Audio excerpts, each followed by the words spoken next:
Le groupe Warner Bros. Discovery vient de lancer le tournage de sa première production originale dans l'Hexagone.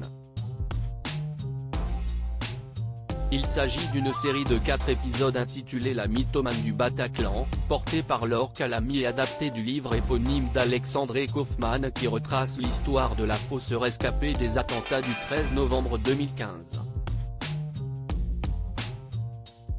Le synopsis ? La nuit du 13 novembre 2015, Christelle, comme le reste du pays, est sous le choc. Le lendemain, elle prend contact en ligne avec plusieurs victimes directes ou collatérales et quand l'idée de créer une association de victimes prend forme, Christelle en devient la pierre angulaire. Mais elle vit dans le mensonge. Une intrigue basée sur une histoire vraie, celle d'une certaine Florence M. qui s'est fait passer pendant plus de 2 ans pour une victime collatérale des attentats survenus à Paris en 2015. Cette dernière s'était présentée à l'association de victimes Life for Paris en indiquant qu'elle représentait son meilleur ami Greg, toujours hospitalisé. Elle avait alors rejoint l'association comme bénévole, puis comme employée. Petit bémol, Greg n'a jamais existé. Et ce n'est pas tout, Florence M.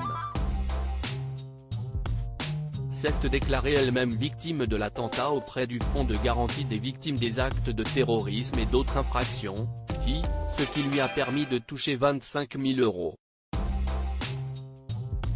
La mythomane du Bataclan aurait agi par solitude dans son livre, La mythomane du Bataclan, Alexandre Kaufman explique, Florence M. a tissé une toile mensongère qui était plus ample que celle des autres, et dont l'objectif n'était pas uniquement financier. Elle l'a vraiment fait pour se socialiser, plus que par cupidité.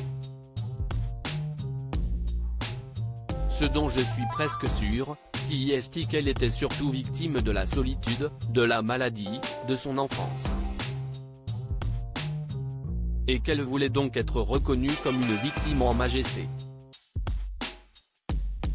À travers les personnes tuées ou blessées au Bataclan, c'est à la France que l'on touchait.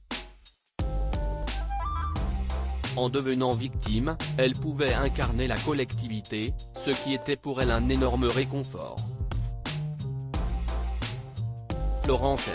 a été condamnée en 2018 à 4 ans et demi de prison ferme.